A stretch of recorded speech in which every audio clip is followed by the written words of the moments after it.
Welcome to Teaching Artistry with Courtney J. Body. That's me. This is a podcast that celebrates artists and advocates for community engagement. And like you, I'm home and looking to connect as best I can. And we've launched this video series with Creative Generation to talk with creatives who are making and sharing art, or they're guiding others to make and share art. And remember, if you haven't already, subscribe to the YouTube channel. And also, we're on social media. We're on Facebook, we're on Twitter and Instagram. Get on all of those. Let's get to our guest, our international guest, Forrina Chen. Hi, Forrina. Hello, Courtney. I'm so excited. Yes, really nice to connect with you I know. from It's really, China. I know. Again, I love having international folks because we're like in different time and space, but ready to launch in. Um, you and I have met once in person, but I see you mostly on platforms like this or on social media. So how are you doing? How are you and your loved ones doing? We are doing quite well because in China, we are actually the first country who is hugely affected by the coronavirus since the end of January. But during the lockdown, I think we really enjoying spending quality time with our family, with my husband, daughter, and my mom and dad. We sing Mm. songs. We doing karaoke, we watch movie, we play cards, and my daughter really happy. To be honest, I think that's very weird to say. This is actually the best time we have ever had with our families during the Oh, lockdown time. Yeah, that's and now sweet. I think everything is going back to normal, and Is it? we already start to work. Yes, That's in great. Like you're my in your office. office. It's wonderful to see, and hopeful for those of us who are still in lockdown. Mm. Can you tell us what your role is? Actually, I am a producer and I also a founder and artistic director of the ASK. And people always ask me, "Are you an artist?" And I will say, I have an artistic mind, and I always apply this way of thinking as a producer to support artists to create the best work for children. Yes, and that is actually how we know each other because you are in the TYA field, and I think very a lot of us are very inspired by the work that you're doing at Ask. Thank you. And I don't I've never been to China. I don't know much, so I'd love to learn more about what is life like in China. What was it like before the Mm-hmm. lockdown and now? Mm-hmm. Actually, um, before I start to share with you the what we do during the lockdown time and what we did in the past, I would love to first of all share with you a little bit about the background information of China in terms of culture and educational contact. Mm. I think to most of us, China is one of the most mysterious country in the world. I'm afraid to say the story or report of China you normally get from the Western media are not entirely true. I will not be able to give you the answer of what China is really like either because it's huge. However, I can share with you my own perspective and my understanding of my own country from my personal experience. I hope that will give a little bit personal point of view.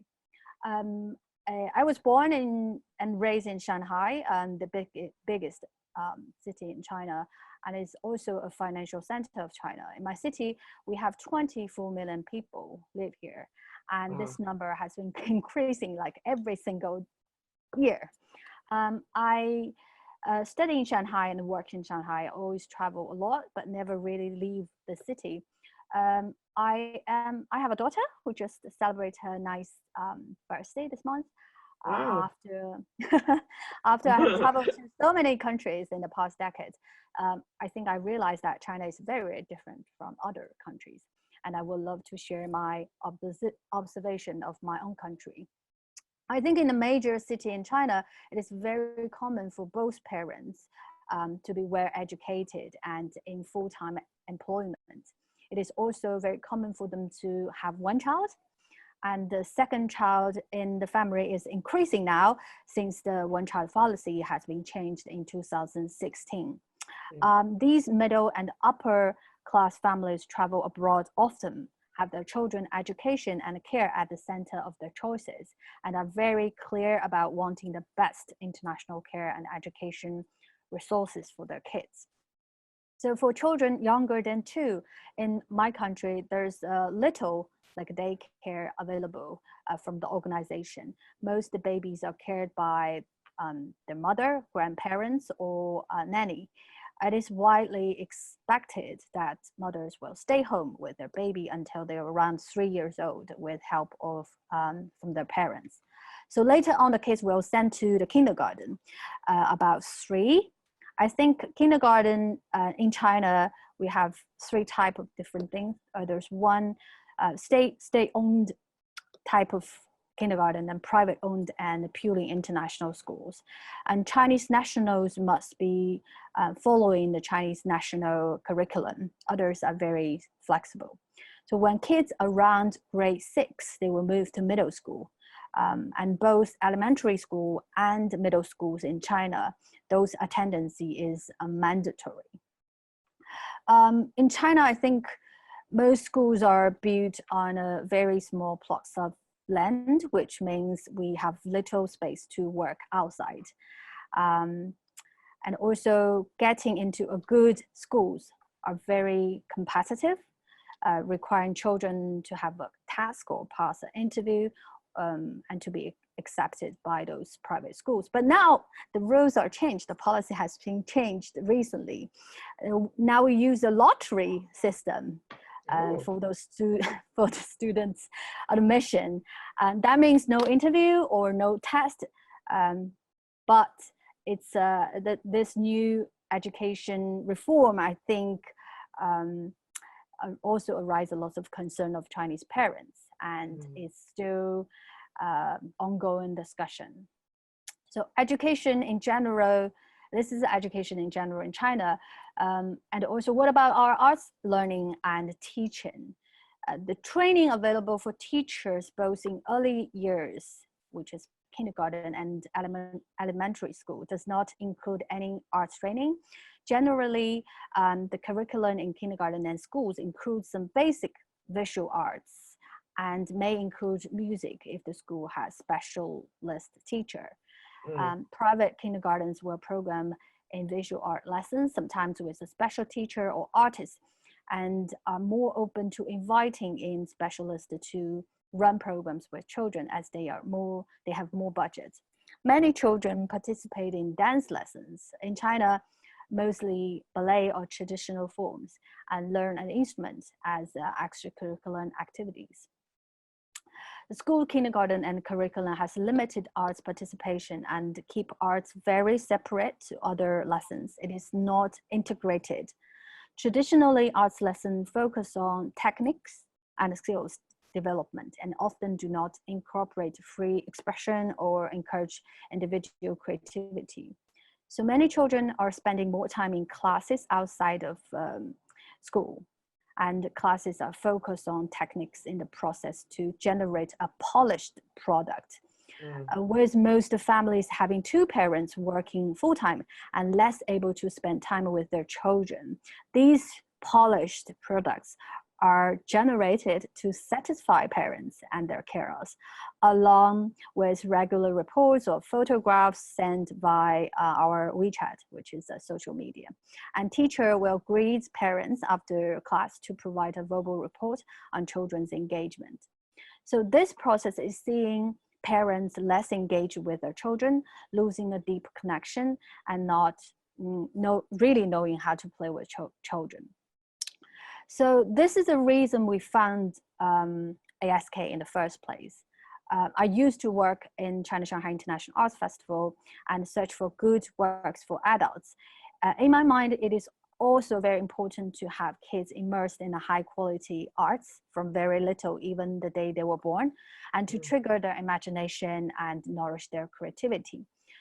We have identified in China there's a shortage in both artists and educators with the necessary skills to deliver high quality arts program and performance in Shanghai for kids, and indeed across China. So we are looking for small scale, intimate and sophisticated high quality performance works and artistic facilitator who are passionate about engaging young audiences with theater. They're also humble and genuine and have experience with children and family. We're dedicated to bring the highest quality arts and engagement program to children and family across China and the world through our theater programming, workshop series, camps and trips abroad, and online resources and other events and activities. We also have a team of highly skilled and dedicated professionals committed to delivering our ambitious and innovative projects.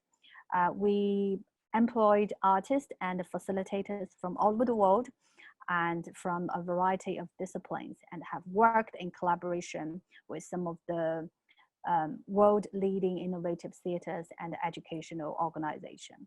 We're also interested in developing a unique offering to kindergartens and schools, as well as extracurricular activities for families in vacation time, and parents and educator professional development workshops in order to reverse some of the noticed culture trends.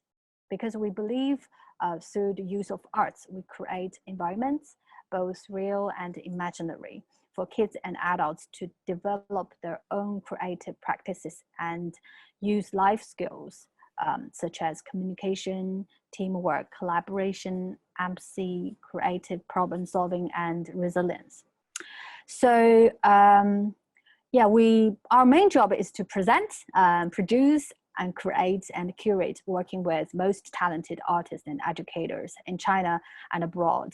We also have a mission to promote and present world-class theaters, either small size or large size, either art productions or outreach experience for children aged from 0 to 12 and their families all over China.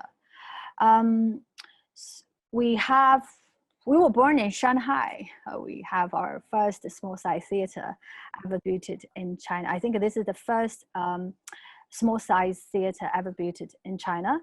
And in 2017, we expanded to have a small size theater in Tianqiao Art Center in Beijing. And also we opened another small size theater in Hangzhou to promote this small size and intimate arts experience for children and parents. So in 2019, we underwent a very rapid expansion and has a collection of small theaters in China, working with 12 grand theaters, also program children's work for other art centers all across country. So after this 5 years building up, and I think ASK is now like the leading theater for young audiences in this sector in multiple tier cities all across China. In 2019, we have presented 60 productions from 18 countries, and altogether we presented 1,650 performances. So our primary market are children aged from 2 to 6 and their parents. Our secondary market are children aged from 7 to 12 years old. Now, every year we will reach out 400,000 audiences, and we also have a membership system. Now we have 20,000 members in our system. So they will regularly come to our theater like every month. So in 2018, we started to open a very special, my favorite department called Education Department. It also has a special name called Creation Lab, a Creation Academy. This team is dedicated to create and deliver methods and models on how to engage children, mostly in their early age from 4 to 6, in high quality theatrical and multi-arts experience featuring international and Chinese artists. So I mentioned before, arts education situation in China is very much skill-based learning. Yeah, they're all focused on but our team is incredible passionate, and they want to invite children to collaborate with them and give them space to create, to free express their own ideas. And we're not very much focused on the outcome to come up with a polished work. We always pay attention to the process. Can I pause you for a second? Can I pause you for a second? I feel like you might have some visuals to share, and if you haven't yet, can you share your screen? Yes, let me do that. Yeah, You this see? is yeah. I mean, this is fascinating. Like I'm really floored by the scale that you've been able to do in such a short amount of time. I'm sorry to Mm. interrupt your beautiful flow, but I was curious if you had anything to share. Yeah. Let me see if I can wait. Yeah. So these are the pictures we took from some of the program in our Creation Academy. We have a camps, Creation Labs. It's like a weekly run workshops.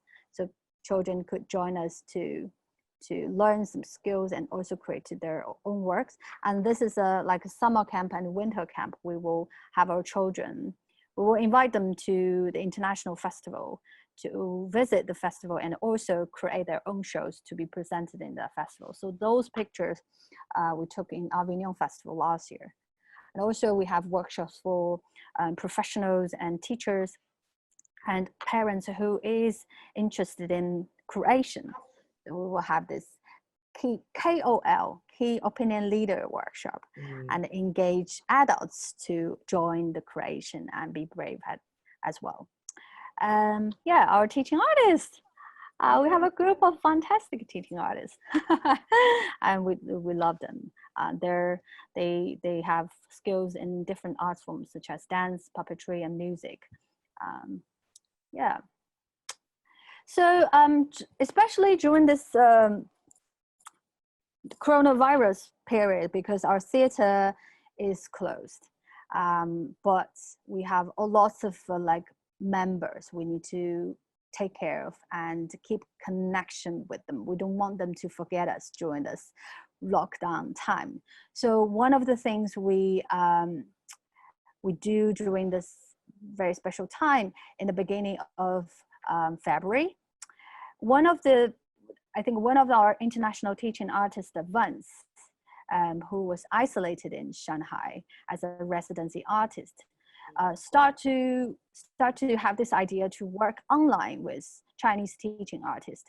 So he firstly creates a campaign to cheer for Wuhan. So this is actually the first online campaign we did at the end of February, and it was very successful. Basically, he just used his body to write "Keep It Up, Wuhan" in Chinese character and create a dance piece. Firstly, we start to share this piece in our membership group from WeChat. And then we've received a lots of video back from our audience because they love that dance, they want to follow. Then our audience start to spread this video further and widely to other people. Very quickly, we receive more and more videos from drivers, from nurses, from all kinds of people. And media even approached us and said this is a very meaningful campaign. And we have Xinhua News or China Daily, which is the most influential media in China, reported this campaign. The video has been viewed by around 1 million people. And I would love to show that video to you. Let me see if I can do it.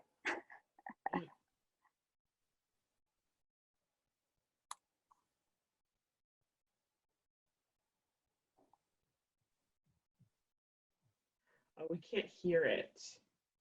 You can hear it. No, I think what you have to do, you pause it, if you go back, if you click stop sharing Click stop sharing. and then click share screen again, and before you Mm-hmm. click at the very bottom, you'll see optimize sound, I think. It'll say something about sound at the very bottom, I think.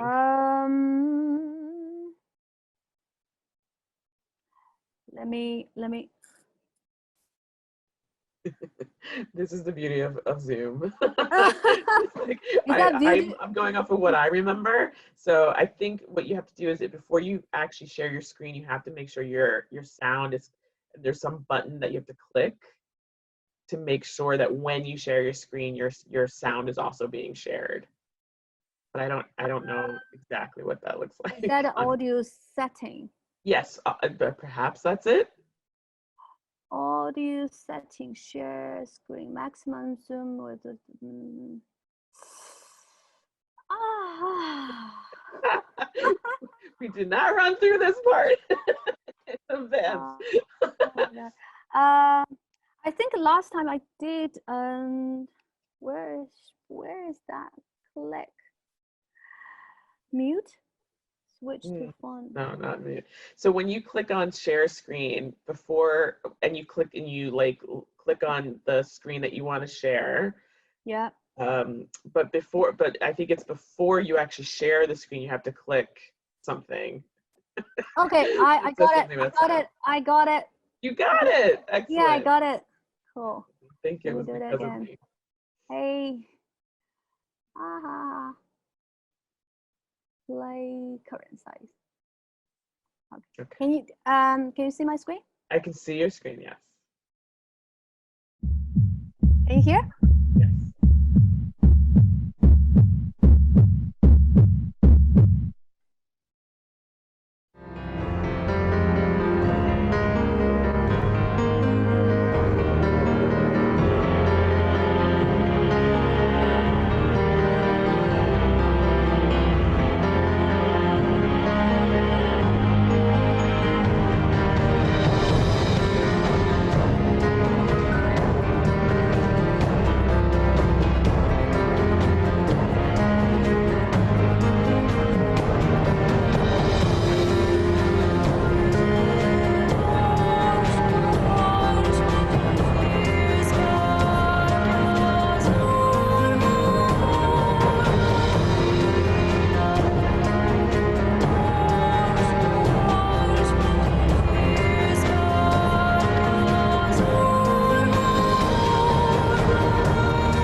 Yeah.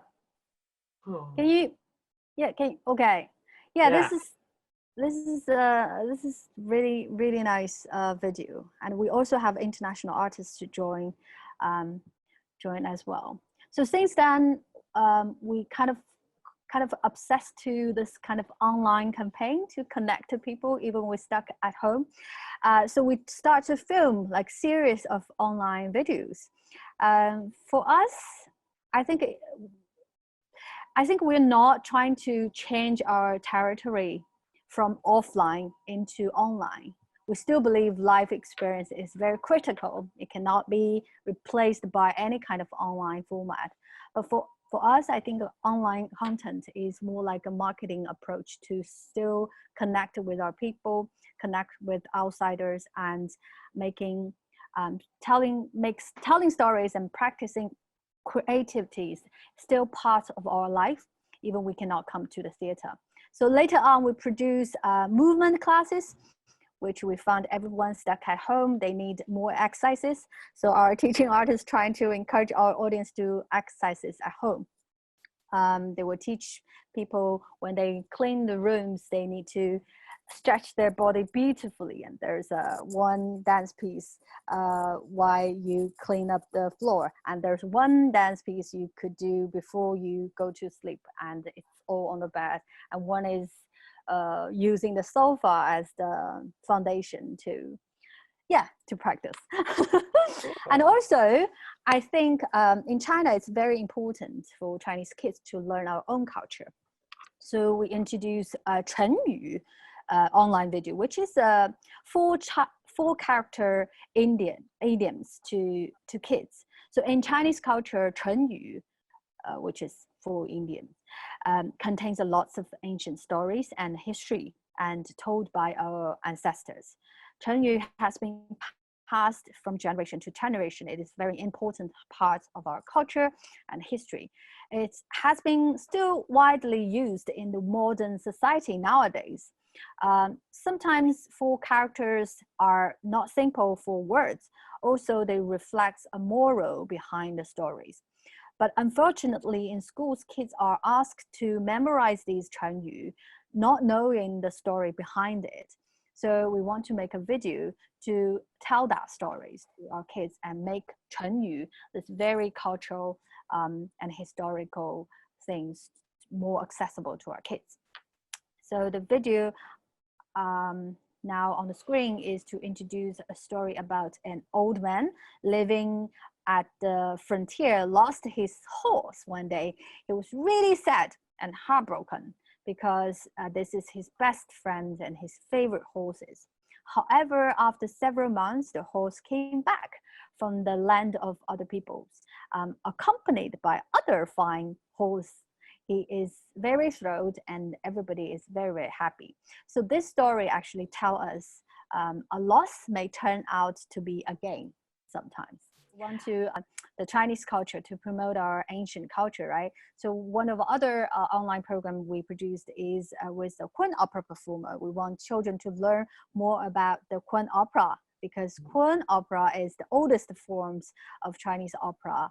It involves from a long, long time ago, like 16th or 16th and 18th centuries.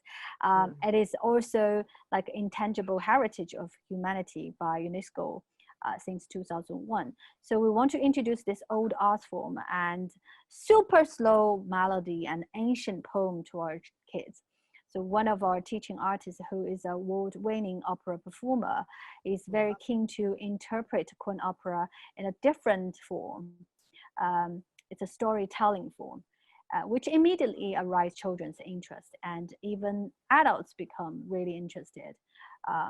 Yeah, there's lots of video about the opera.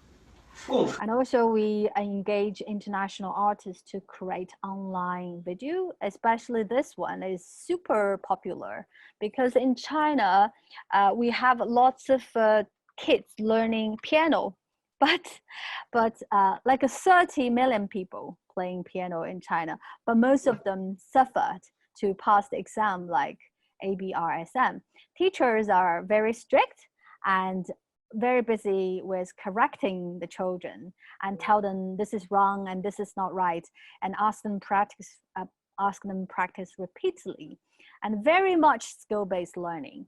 So after a while, I think parents suffered, they lose the patience and lots of kids want to give up on playing music. So I think introduce a different way of learning music is very important. So this pianist, Will Pickens is from Britain. He gave us the very different piano lessons, which is which is not like normal way of learning lesson. He said teaching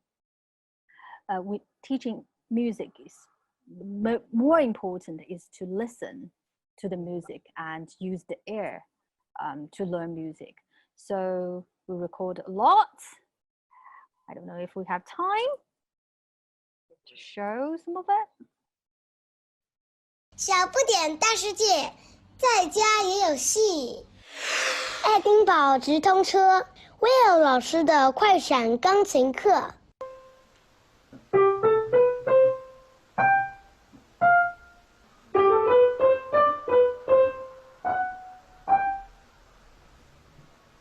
Yeah.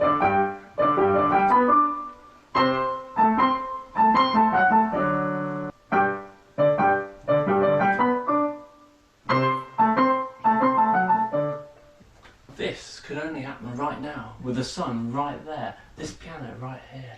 So he wants kids to see piano from different perspective, which is fun and playful. Yeah, I think that's very important for the Chinese kids to learn, to know that piano learning is not always about passing the exam. It's about enjoy your time and be creative from that. Yeah, and we have a lots of other like online series related to our theaters, related to the productions we presented in our theaters in the past. And surprisingly, after all these online videos we put on our social network, we also receive a lot of creation from our audience, especially from our kids. This is the one I really want to show you. 小不点大世界，在家也有戏。 Oh no, this one. This one.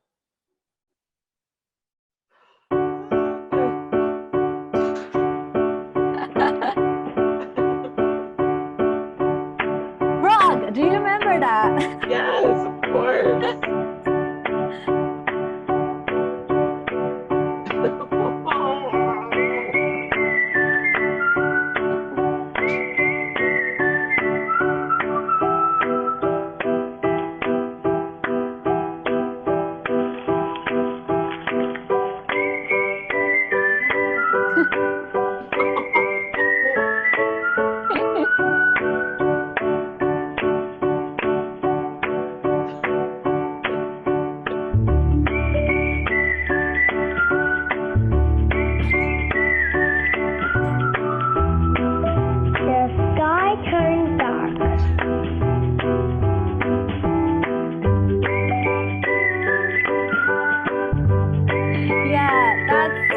That's very magical to see the children generate more idea when they see our artist video.